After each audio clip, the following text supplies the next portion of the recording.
Now, welcome back to the Mike and Tyler Sports Podcast. I'm Tyler. I'm Mike. All right, here's the lineup for today. What are we starting off with, Mike? We're starting up with the NBA trade deadline that happened yesterday. So a lot of big moves going on. There's a lot of big trades going on, like Marc Gasol going to the Raptors. We had Nikola Mirotic going to the Bucks. Avery Bradley going to the Grizzlies. We had a lot of great trades. Harrison Barnes and Markieff Morris moving, even though the Pelicans released him. All right, so with that, which deal do you think was the best? I don't mind the Mavericks trade Yeah, that was that they made. They did get who's the big player that they just got before the deadline? They got Porzingis, Doncic, and now they're even stacking up with another player. They have Dirk there too. It's a good four to start with, and they got some talent and depth on that team. I think I'd like that the best. The Raptors, I think that they did upgrade, but still, sending Valanciunas back, he's still a little bit younger, I believe, than Gasol, correct? So it might be a sideways move, but for a better player who's older, maybe not as much control. I'd have to go with Mavericks in my case. What about you? I think the best deal was probably, well, I have two. Well, first one was the one that was made the day before the deadline, which was Tobias Harris going to the Clippers. I think that was, or to the to the 76ers, sorry, which I think was a good deal for both teams. It really just showed the two ways that the teams kind of want to win now. The Clippers definitely making it so they got all those draft picks, getting all those younger pieces, and with the 76ers getting Tobias Harris and the way that they got him, I don't like the trade for the 76ers more than I like it for the Clippers because you basically took out your whole entire bench to get him. So you have no bench unit, but that starting five is deadly. Oh, yeah. Especially with Embiid, Simmons, I think Butler's there too. Mhm. And then what else you got? That's a damn good top five. And didn't they push, who did they push to like the brink last year in Game 7? Was it Celtics. the Celtics? I think they can overcome the Celtics this year, the way the Celtics are playing, especially. Yeah, I think they lost in 6 to the Celtics or something. Still with a young Ben Simmons, still And producing. that was with Ben Simmons only scoring 1 point in one of the games. Exactly. Um, And Embiid's only going to get better from here. And the other trade I think I like a lot is the Nikola Mirotic going to the Bucks. I think that's a very solid move for them. They needed that 3-point shooter who Antetokounmpo can kick it out to. Just another deadly shooter for them. They already have friggin' Bledsoe, Brogdon, Middleton, who shouldn't be an all-star. And I think they just have all these pieces that can shoot threes. Even Brook Lopez can shoot threes. Like, this team's going to be insane coming up here. And I don't think there's no stopping Giannis this season at all. All right, so who do you think the biggest winner is then? You gotta go with the Bucks. They're in first place, and they added a good damn player, and they're just gonna keep progressing. I think as long as they don't have any injuries or setbacks from here on out, I'd go with the Bucks. I'm going to go with... Yeah, I gotta agree with you with that. The Bucks are probably the biggest winners here. I think the Raptors are also a pretty big winner. I think the Clippers are a huge winner as well. Also, basically stealing Zubac from friggin' the Lakers. That was an awful trade for the Lakers. Even though I love Mike Muscala, I don't think you should have gave up a young player like that. You should have just given up Beasley for him straight up. But what are you gonna do? But yeah, and who's the biggest loser? Oh, I don't know. Honestly, I have one on top. maybe the Lakers because they couldn't fucking pull that deal off for Anthony Davis. Although that might be a blessing in disguise for what they were willing to give up. Like, you were gonna give up almost all of your picks and prospects for Anthony Davis. What, you're gonna play with two people on the court? I get LeBron and him are studs, but you need a team. Yeah, I'm going to agree with you. I think it is the Lakers. I think that the fact that they didn't make that huge move that they said they were going to make before the deadline is a little bit of a challenge for them. And especially letting Anthony Davis basically stay on the Pelicans for the rest of the year. I think that's the biggest issue this year for them. And I think the Pelicans are now going to look to Boston for their trade for Anthony Davis, which is only going to make the other side of the conference better. Mm-hmm. And it'll counteract against the... Yeah. Fair enough. Which I think the East is slowly getting better than people think they are. I think the West is starting. And speaking down. of the Eastern Conference, who do you think the front runner in the Eastern Conference is? Is Milwaukee East or West? East. So the East is like the Raptors. Okay, definitely gotta go with Milwaukee. I think it's East. Giannis, so much potential. The Greek Freak's been the best player this year, just maybe other than Harden. But Harden's, I don't know. Like you said, like last week's podcast, it doesn't look as impressive if you look into it. Giannis is carrying that team right now, and I think they're the front runner right now. They have the best record, I think, in the league, correct? And this is Giannis's year. The Greek Freak's gonna go off and get a championship, I think. I don't think it's going to be this year for the Bucks. I think the Warriors are just so strong. Again? Yeah, they have the top 5 of 5 All-Stars, basically. Fair enough. Like I forgot they got Boogie back. Yeah, so, not to mention, as Boogie continues to come back, he's going to start averaging 20 to 25 points a game, which is going to be insane for them. But I think the front runner is still Toronto. I think their bench is just unbelievable. Homer pick. Their bench is unbelievable. They just brought in Marc Gasol, who I think is really going to space the floor for them and make another deadly option for Kyle Lowry passing the ball. I mean, it hurts to lose DeLon Wright, honestly, but I think at this stage you have Fred VanVleet already. You love Norman Powell. Like, and you might as well pick Norman Powell. You didn't give up Siakam or who's the other OG or even a first-round pick. Or even a first round. Like a 2024 second, I give that up all day. That's 5 years from now. You never know what your team's going to look like by then. You could be selling off assets and maybe have a higher second-round pick at that point.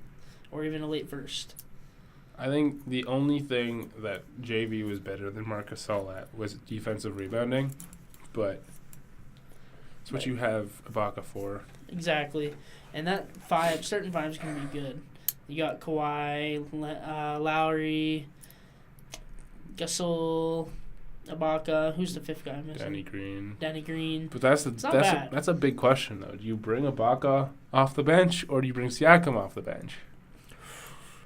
Whoever's playing better, I guess. I don't know. That's the big question. Who is playing better? I think Ibaka should probably stay in the starting lineup. Mm-hmm. I don't want to move Siakam down. I think he's been playing super well, but I think he'll take it better than Ibaka especially as a younger player. Ibaka's been there longer. And these players, they have a legit chance to go deep in the playoffs. They should run with this and just do whatever it takes. Be that team player that teams need to cooperate with. But yeah, I can see this team going a long way. I think the only team that would be able to beat them is the Bucks. I think you got the top two right there.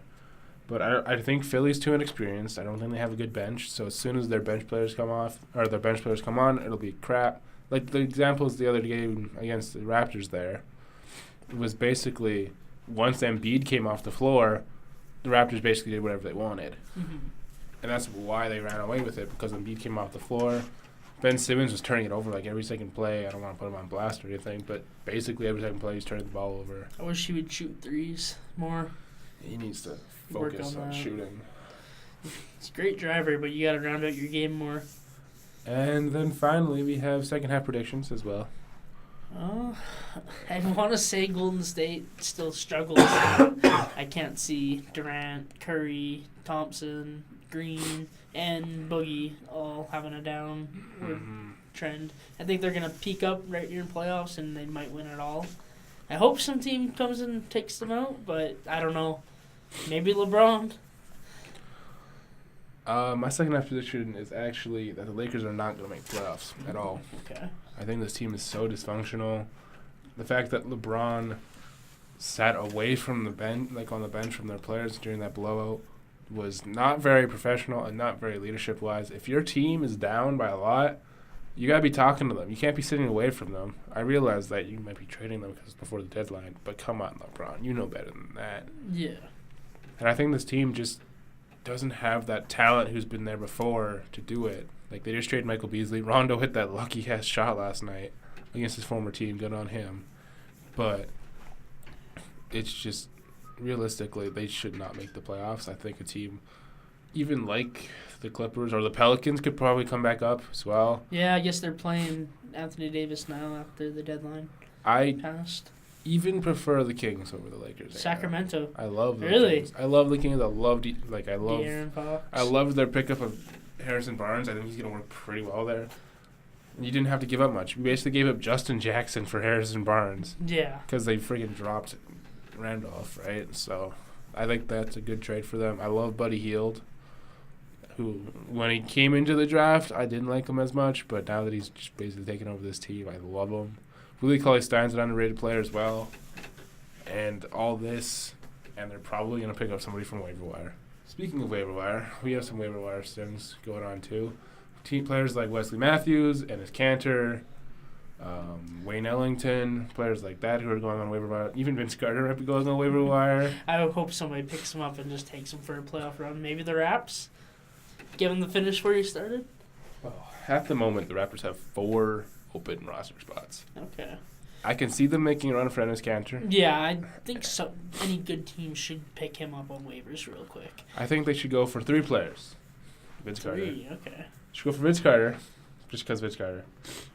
Wayne Ellington, he can space the floor. He's actually going to hit threes, unlike CJ. Sorry, CJ, but yeah, you said. He's not here anymore anyways. And finally, Enes Kanter. I think you have to bring him up. Like, you don't really have a center without him because you traded Greg Monroe.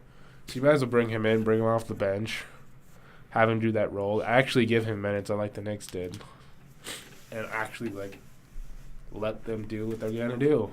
Mm-hmm. And they'll help with their team depth approach, I think. I would say Wesley Matthews, but Wesley Matthews is already signed with the Pacers already. Okay. Other players I think they should look at, Robin Lopez. Even if they want to take a look at Melo, they could do that as well.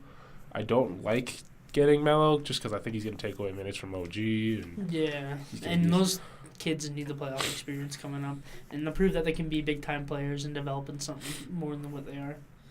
Yeah, and then there's also Robin Lopez, who I like a lot, who I think could come in and be a solid rebounding center for us as a backup.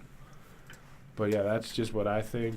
The Lakers should definitely pick up some players because I definitely think they need some. Giving up Zubac was a big mistake, I think, and I think they really need to bring up somebody like an Enes Kanter who's offensively gifted at center and who can facilitate with LeBron and stuff like that.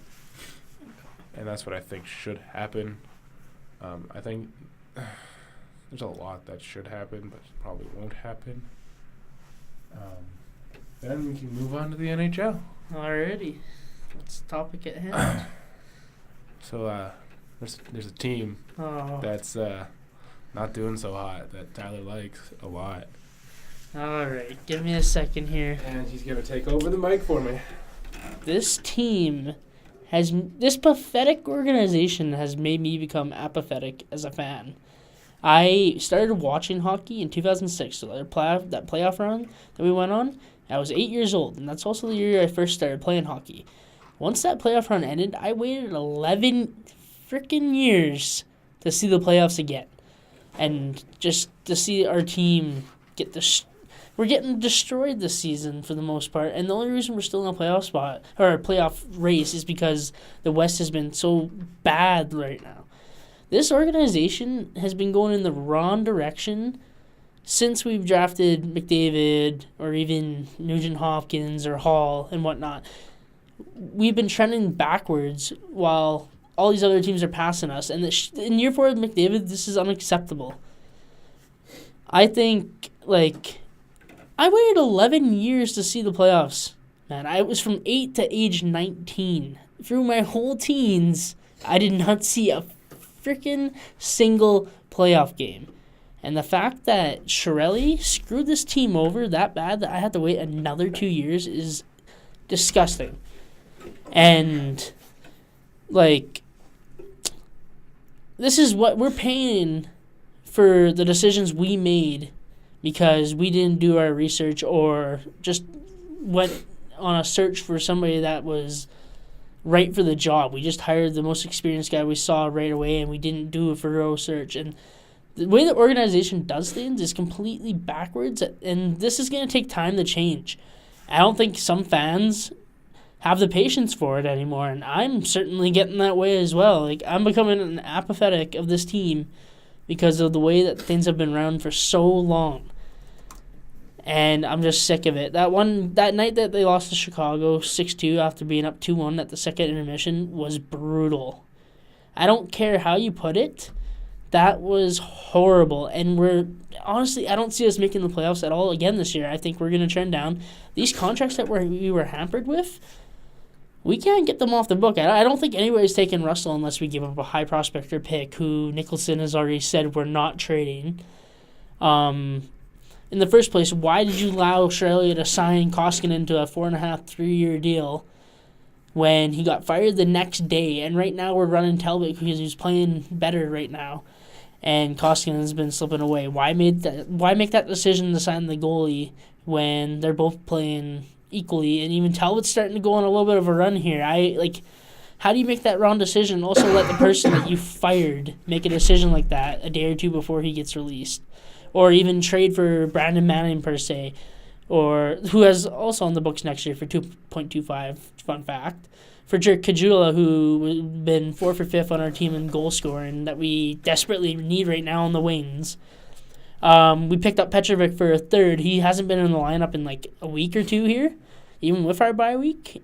Like, what was that? So we basically up a third-round pick for a rental that's not going to help us make the playoffs, and it's not in our current day lineup where we have better players playing ahead of him.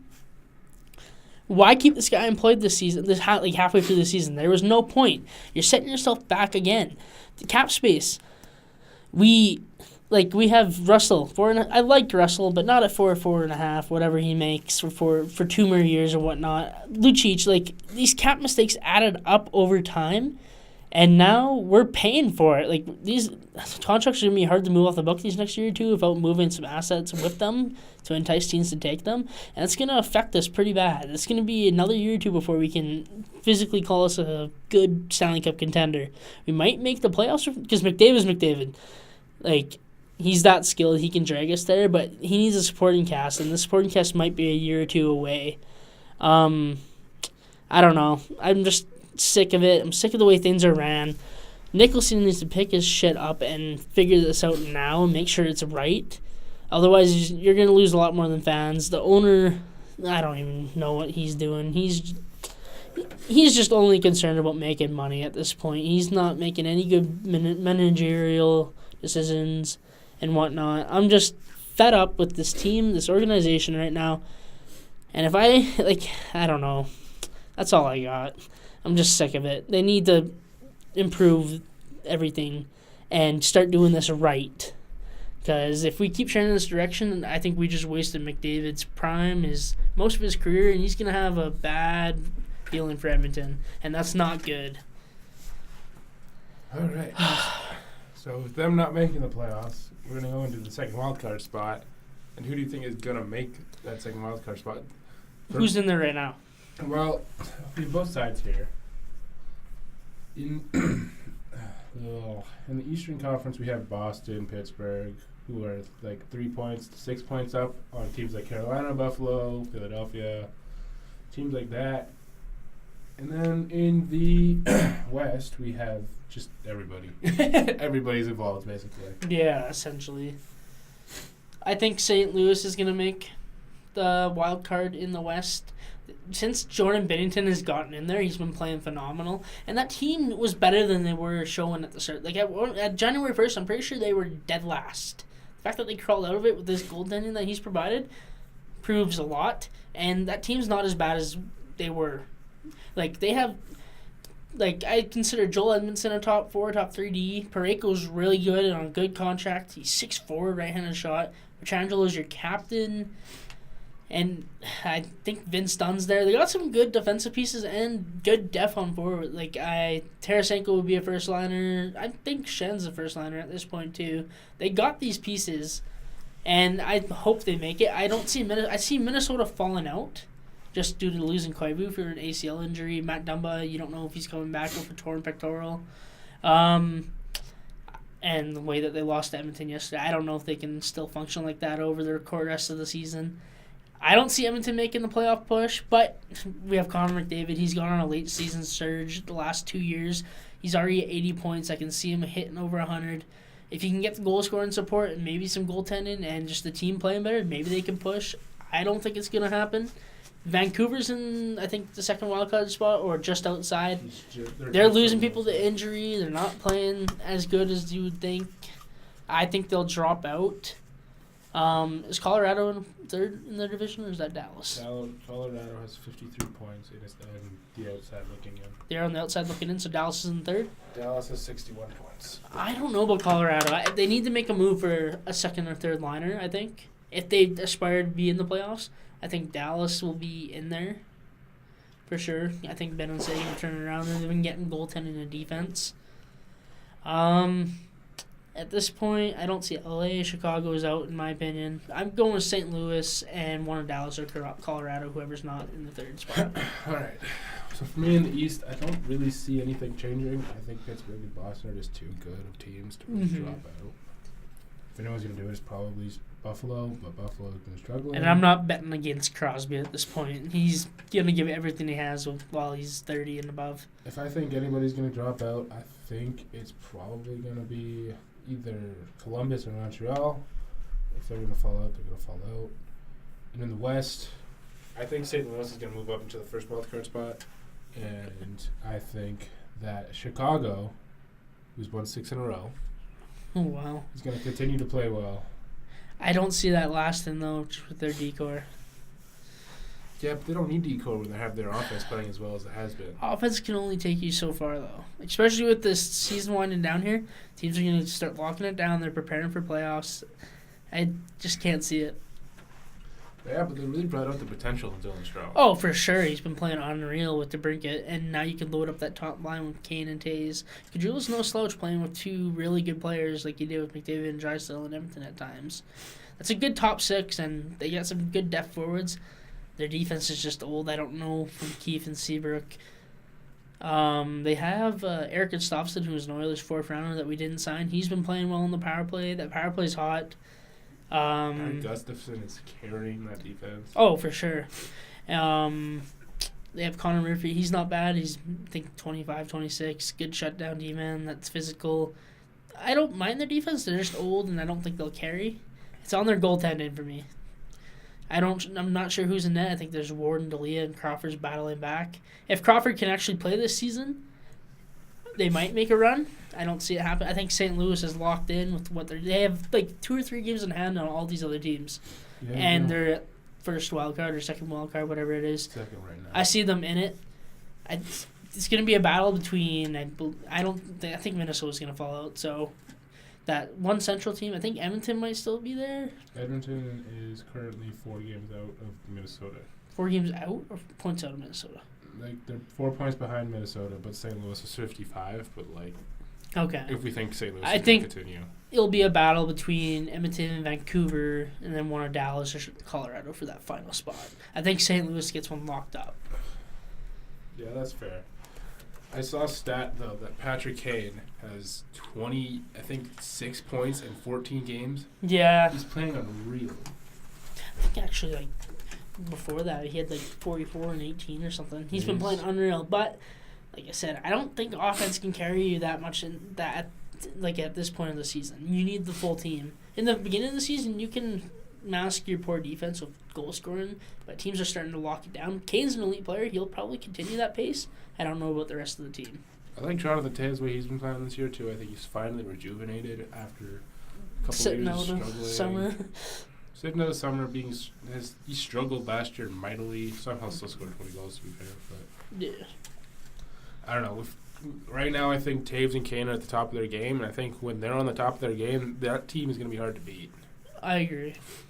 Those two are on the top of their game. Seabrook hasn't been playing bad lately. Duncan Keith hasn't been playing bad lately. Like, they have these players who have been there before, so I think that's why I think they'll be able to make that push.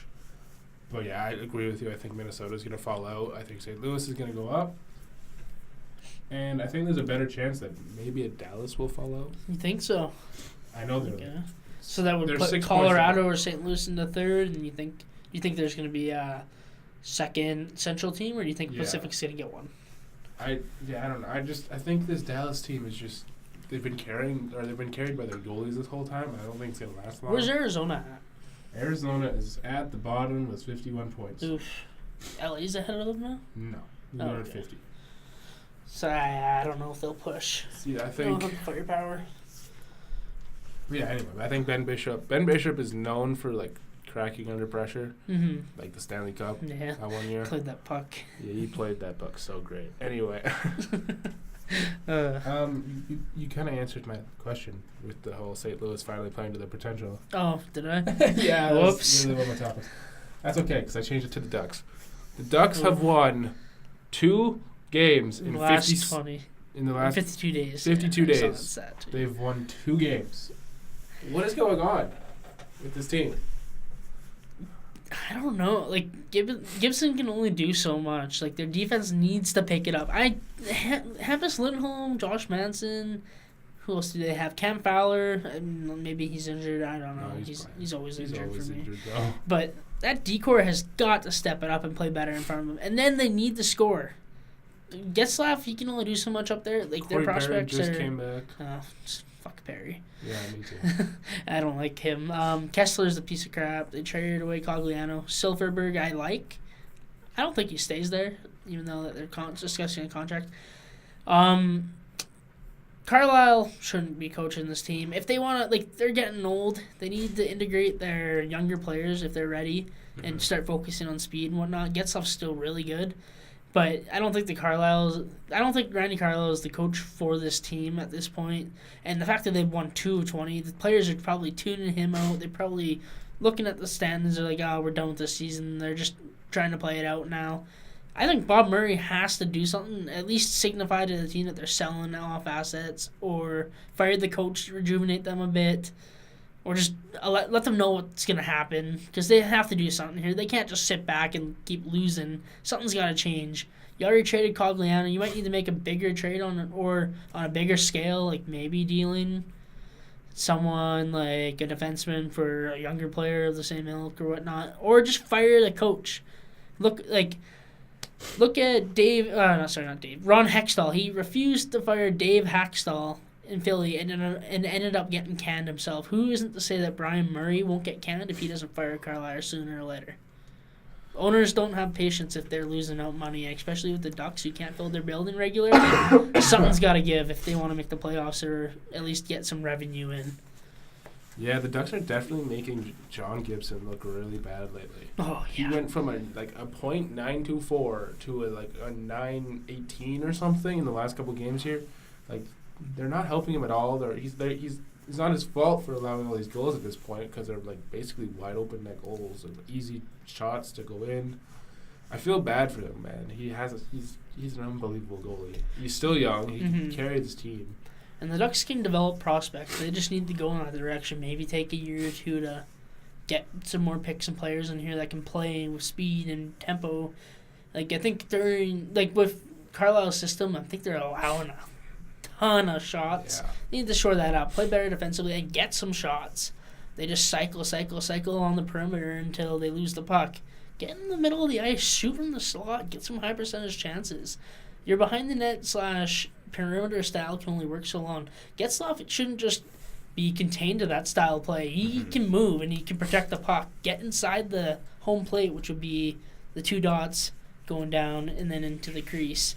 Get in the prime scoring areas and shoot. Enough with the outside play. I think at this point, I think they need to make big deals here. I think they need to trade either Corey Perry or Ryan Getzlaf. I think Ryan Getzlaf is the one who I should would be. keep Getzlaf, but if he can get you a better return, which I think you can, over Perry, maybe consider dealing. It has to be the right deal because he's their captain, and I think he can still play at a really high level. Perry's... He's going to be stuck there for a while, and that's a bad contract he's on. He's a shade of his former self. I wouldn't be surprised to see him bought out if his contract isn't done by the lockout, whenever that comes, or the impending lockout with the compliance buyout. See, they don't have a good backup goaltending either. Like Chad Johnson in that, who hasn't been good since he kind of played good. Ryan Miller? They do, but I think he's injured at the moment. Okay, well that's a problem too. They're relying too much on Gibson is mainly the point we're making there. Speaking of goalies, Carter Hart for this Philadelphia Flyers team has been unbelievable as of late. I remember a couple weeks ago we talked about him being sent down, but I think at this point he's taken that starting job and ran with it. Oh, I think he's going to keep it too. He's phenomenal, and he's 20 years old. Like, this is like Carey Price level of ascension. I think he's going to stay. He's going to play well. He's got so much skill, and I even had one person on PS4 tell me he thinks Hart's better than Price right now. I don't think that's the case. Price is pretty good. Yeah, Price is pretty good. I think Hart's going to be unreal. I would still choose Pettersson for the Rookie of the Year, though. What he's doing as a 19-year-old first-line center, putting up points, playing the way he has, I'd still choose Pettersson. Hart is phenomenal, though, and Philly's finally got a goalie and is showing. Their defense is good. Their forwards are good, even though they're a little bit in their prime, and then they got some young players. I think they're too far out to make a push to playoffs, but they have a good future if they keep Hart up. Maybe surround him with a better backup goalie in next year's free agency. They're looking good now, and I love watching Hart play goalie. I would not be surprised if he was in the running for the trophy. I think he will be a finalist. He will be a finalist for sure, but I don't see him winning at this point. I think Pettersson's just too good. Mm-hmm. Even if it's not Pettersson, I think Dahlin is playing better than him as well. Yeah. I think it's been too far into the season for him to even come out. I think it's even too late for him to even get a consideration for it in the first place. Mm-hmm.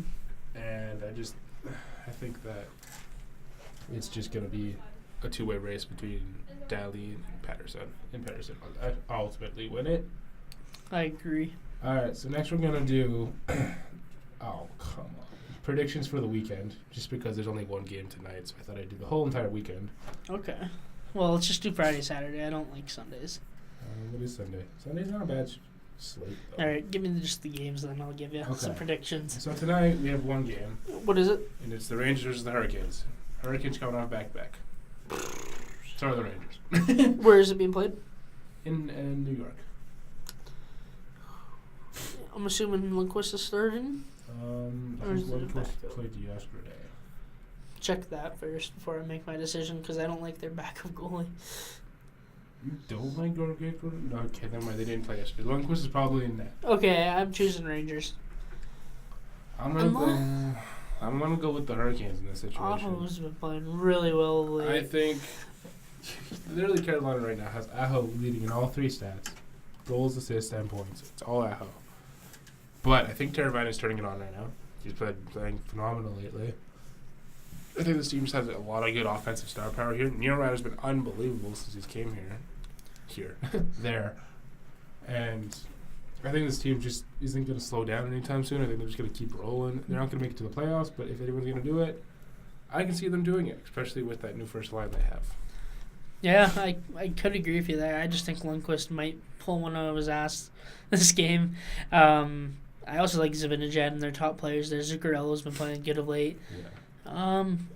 It could go either way. I'll just pick the Rangers to be on the other side of that, just to battle you there. But I think the Canes might have a good shot too. It should be a close and entertaining game. I like the way the both teams play. They will play with speed and shoot a lot. Okay, so tomorrow we have which game is going to be the Kings and the Bruins. Bruins, I take their top line all day. Although Adrian Kempe has been on fire late, the Kings have been slowly climbing back up in that race, even though they're pretty much out of it. I go with the Bruins. Their most points is Kopitar with 40. I go with Bruins. Sabres, Red Wings. I'm gonna go with the Wings. Buffalo's been struggling of late. You said earlier. I don't know. I like Jimmy Howard a little bit, and the Wings aren't well. The record may show that they're bad, but they got some decent players. They can win on any given night if they show up.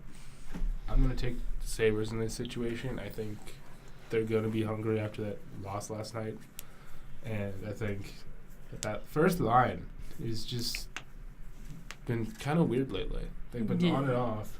I love Sam Reinhart. I'm just going to say he's pretty spectacular.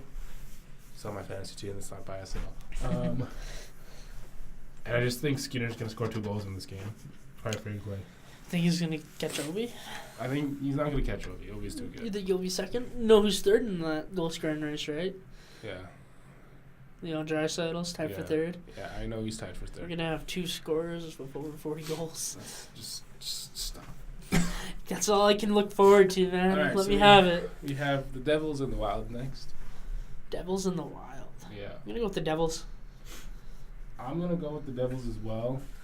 Taylor Hall just needs to come back. Phil, God, please, just come back. I think they're done for this season. I think they're going to go with a high draft pick. They sold off Brian Boyle. I think that's one thing I appreciate about Shero. He sees what position he's in this season, especially if his star hurt. He realizes they're not rebuilding per se, but like sell off your assets while you can, while you're not making the playoffs this season. Get picks, maybe even trade those picks if you need to for a player in the offseason. And like I can see Marcus Johansson getting traded as well for a second or maybe a third. He's been injury plagued, but he's damn good. I go with the Devils here though. I just don't like the other team that they're playing. I like the Devils here too. I think this is probably the time of the year where Corey Schneider is bouncing back. He had a pretty nice game last night, and I think he's gonna bounce back. I think he's been pretty shoddy all year. But I think this kind of next couple of games, he's going to show that he's still a starting goaltender in this league, and I think he's going to take over, in my opinion. So the next teams we have here are the Islanders and the Avalanche. I sometimes forget how good the Islanders are. Yeah, they're first in their division. Barzal's been playing unreal. I just think the Trotz system wins, and it wins a lot. Yeah. And they got great goaltending right now. Who are they playing? They're playing the Avalanche. Avalanche have been sliding of late. Their top line can't really be carrying them the whole season. I go with the Islanders' depth approach and their goaltending. I go with Islanders, and I go with Robin Leonard with a shutout. Okay. Sorry for jinxing you, but next I have Ducks and Flyers. Flyers, they were on a 7-game win streak and only had it halted in a shootout the other night, or was it last night, whatever it was. They're going to keep rolling. They have Hart in net. Anaheim can't figure out what the fuck they're doing right now. And I just hope they keep spiraling because fuck the Ducks. Kessler grabbed Talbot's pad. Fuck them. I hope they lose until they fire Carlisle, and then I feel bad. Okay, so fuck the Ducks. I'm actually going to go with the Ducks here. Oh, my. I think that I think Gibson's going to carry them in this game. I think it's going to be a 2-1 game. I think that somehow Guslav's going to get a goal and an assist. I think they're going to find a way to win this game. I don't like the Ducks. I just think that they're probably going to win this game because the Flyers are probably not going to play Carter Hart. Why did they play yesterday? No. Or are they playing tonight? Nope. You don't think they're playing Hart? I think they're going to give him a break. I actually agree there. Against Anaheim, who's won 2 of their last 20, maybe give their backup a shot there. Give Hart a little reset. I agree, but I don't think the Ducks can pull it off. They're just so bad right now. All right, so next we have... Sorry, pulling a thread out of my beard. Next we have the Blues and the Predators. Gonna go with the Preds. They're top 2 team in the Central. They've been playing great all season. I don't see them. Maybe St. Louis and Bennington can push here, but the Preds are going to show they're a contender, and they're looking to make a big splash at the trade deadline to pick up somebody like Duchesne, Stone, whoever it may be. They're going to be pushing. This is right around the time of the season. Whatever team gets hot around this point often goes deep in the playoffs. Like look at Vegas last year. You could look at the year the Pens won it back-to-back. They got hot. They had a little so-so 500 start to the season, but right around that trade deadline is when you ramp it up and you carry that momentum into the playoffs and you do phenomenal. I think the Preds are going to be on the upswing here. This is going to be their major push because they have Ekholm either this year or next coming off his $2.5-3.5 million salary. Yeah. They got to make a push for that forward. They can probably re-sign him. I'm pretty sure they have like $20 million cap next year. They've set themselves up long term, but make that push this year. Get that forward. If Johansson goes down to help with depth and just basically set them up for a long run because it's going to be them versus Winnipeg in that second round. We already know that, barring Nathan McKinnon or somebody going off. But like they need to beat Winnipeg if they want to go deep. They have to make a push. They have to make a splash, and they're going to be starting that now, especially since Winnipeg's been playing like a little bit crap late, especially Laine getting moved off that top power play. I pick the Preds. I'm going to go with St. Louis at this point. You're just trying to be the contrarian, huh? No, I'm not. But Bennington literally shut out the Tampa Bay Lightning the other day, or yesterday. Fair. And they showed that defense can lock down a team whenever they want. I just think that's a good thing for this team right now. If they can get Bennington going again, I think this team could easily beat them. If they play Jake Allen, well, they're fucked. But I think that they're definitely going to shut down this Predators team. Next, we have the Jets and the Senators, part of the Hockey Day in Canada thing. What's going on today? Jets. The Senators can't handle Sharpley.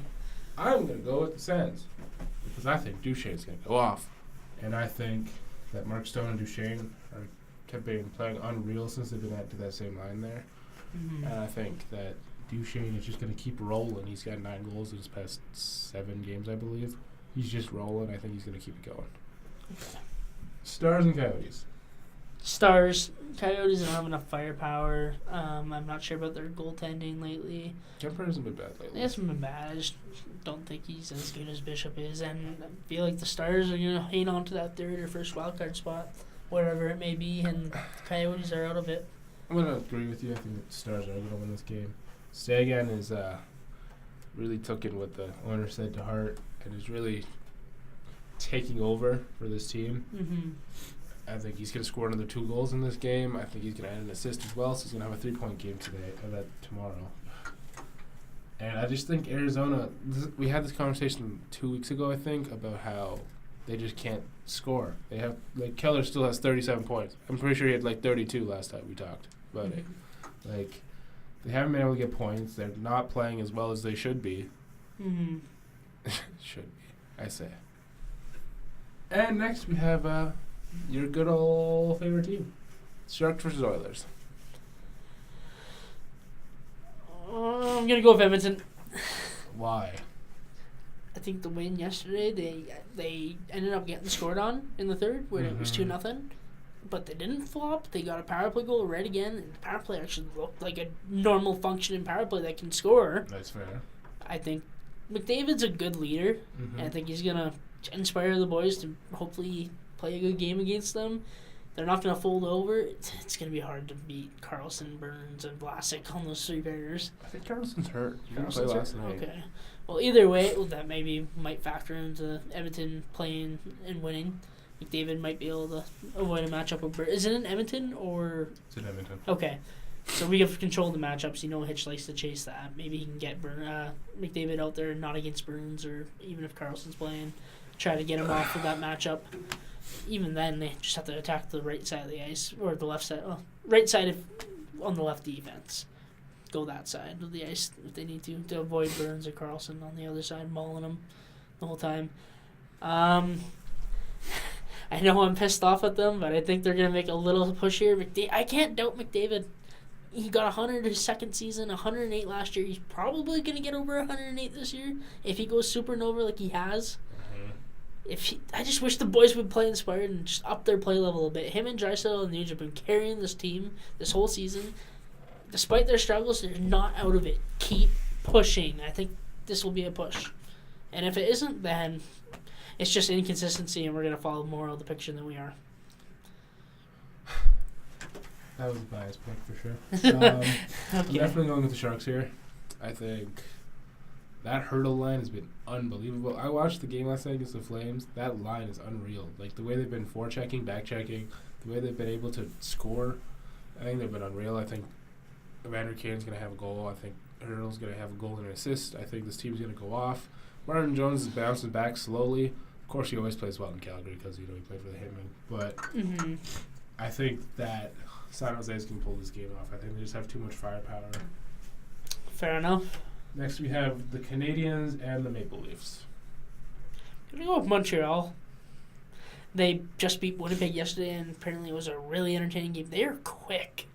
And Domi and Drouin have been playing unreal. I actually think Montreal might make the playoffs. Oh, yeah. They're quick. They have Price. They have a good defense. Like, Shea Weber has 10 goals. He's going to get 11. So, they're getting even product. Like, I saw a stat yesterday. Once Weber gets to his 10 goals or 11 or whatever it is, they're going to have 10 goal scorers or 10-plus goal scorers. That's good depth. Like, they're doing it by committee, and they're all producing. I think Montreal wins this game against... And is it in Montreal? Or it's in Montreal, yeah. I think they win it. Toronto's playing well. They even got Muzzin, but, like... I don't know. Montreal's feeling hot of late, and if the price is in that, I don't know if they will beat them. I agree with you. I think Montreal is going to win this game. I think Toronto is going... I think Toronto's struggling lately with their scoring. I know Matthews is slowly picking it up. I think he will have a goal in this game, but I think that Montreal, if Price plays, they're too good at this point. I think Carey Price is just carrying them at this point. Not really carrying them. They've been pretty balanced and quick. Next, I think it's the game of the night. I think the Penguins versus the Lightning is the game of the night, even though Malkin's not playing. Who do you got there? Lightning. I have Pittsburgh, and I think Crosby is going to carry them in this I game. counter your Crosby with a Kucherov. This sounds like we're playing Pokemon, but Does not sound like a Pokemon. Kucherov could be a Pokemon. Whatever. I do love Kucherov. I think when he has his greatest games, he's going to get 4 points. He's the type of dude, when he gets hot, he can average 4 points a game. He's unbelievable. But I think Crosby and Ketzel. If this is an even strength up there, I think Pittsburgh might win, or they might battle them to win. If it goes on the power play for Tampa, you can't stop that unit. Yeah. And I think that's where they'll make their hay.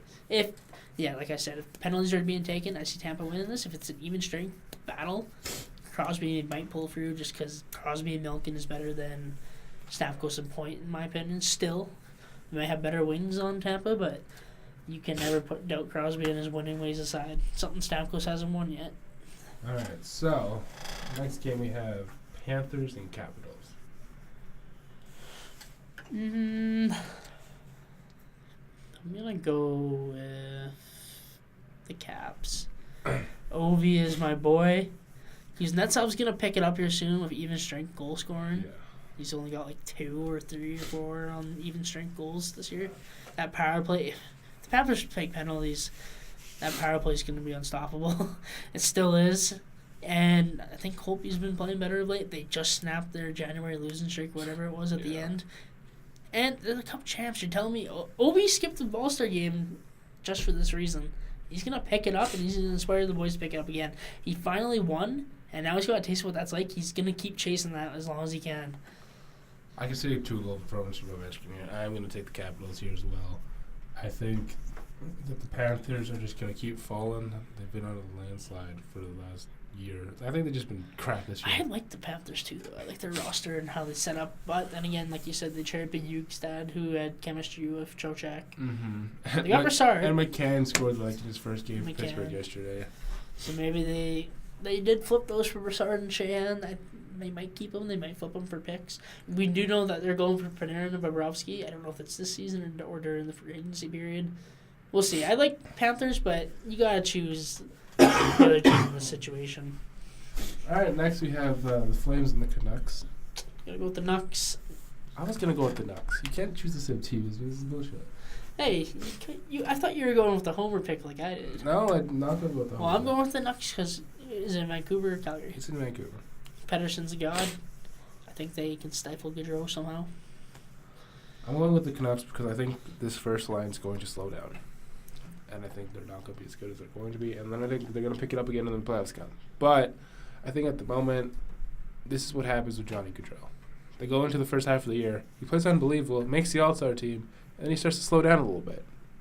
I think he's not going to score 100 points this year just because I think he's going to slow down.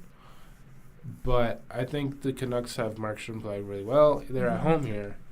And I think that they're going to be able to shut down this line. If Gaudreau scores 3 points, I'll eat some crow. But I will not doubt that Johnny will probably get a point in this game. Mm-hmm. But I think Vancouver's going to win this game. I think they just have they're really motivated to make the playoffs here. And I think Calgary's going to not take them seriously. Fair enough. And finally, we have the Columbus Blue Jackets versus the Vegas Golden Knights. Vegas, baby! Columbus has fallen of late. The distractions around Panarin and Bobrovsky are too much, and they've been losing a lot. Vegas is a wagon. They will probably pick up somebody like Stone if they want to keep pushing. And they have prospects to give up, like Brandstrom or Cody Glass, if they need. I think Vegas wins this one handedly. I think it's time for Carlson to step it up a little bit here. I think he is. William Carlson? Yeah, he's going to step it up here. I think he's going to start to play better like he did last year. I think he'll end up scoring 30 goals this year. I think he's going to step it up and start scoring some goals. Him and Marchessault, now that they're back together on that line. I love Marchessault so much, the way he plays. He's so skilled for being that And small. I think that's just how that's going to work. I think they're going to score some goals again. I think they're going to win this game. I think Fleury is going to carry them. I just like watching the Knights, too. They're fun to watch. They play with pace and tempo. All right, so that's the rest for that. But we just have one last little topic we want to talk about here, and that's the Super Bowl. And I know I have a little bit to say about it, but I'll let you talk about it first. Boo! That was horrible. Even the ads were bad, too. Like, come on. Like, the Rams, they were the highest scoring team, weren't they, this year? Yep. Or at least one of them. And the fact that you can't muster a freaking touchdown against this Pats defense is, like, what?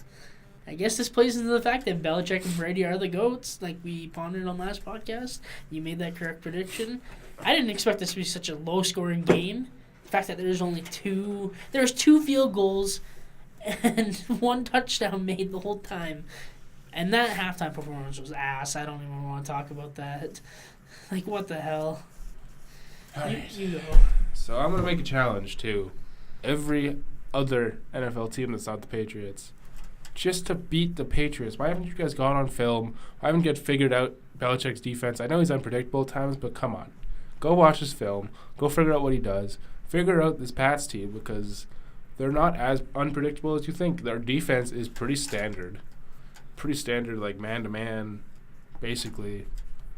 And, like, come on. You got to be able to figure that out and really carry it. Like, I know Tom Brady's going to be Tom Brady, but I think you guys got to step up and you got to really pressure that defense, which I don't think teams do. Like, they're good. If they're good with the rushing attack, you got to pass the ball. But I think you still have to have that mix, and I think they don't do good on running back passing, which I think the Rams should have took advantage of more. I think they should have played Gurley more. Use them more, even though there's, like, injury concerns or whatever, speculation.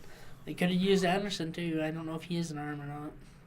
Yeah, like, they could have done trick plays. That's what Philadelphia did well when they beat them last year. They used trick plays. They used the running backs. They used everything they possibly could to get that win, and their defense was pretty decent as well. It almost seems like McVay just lost all his creativity. Yeah, I don't know what happened to McVay. He completely got out-coached.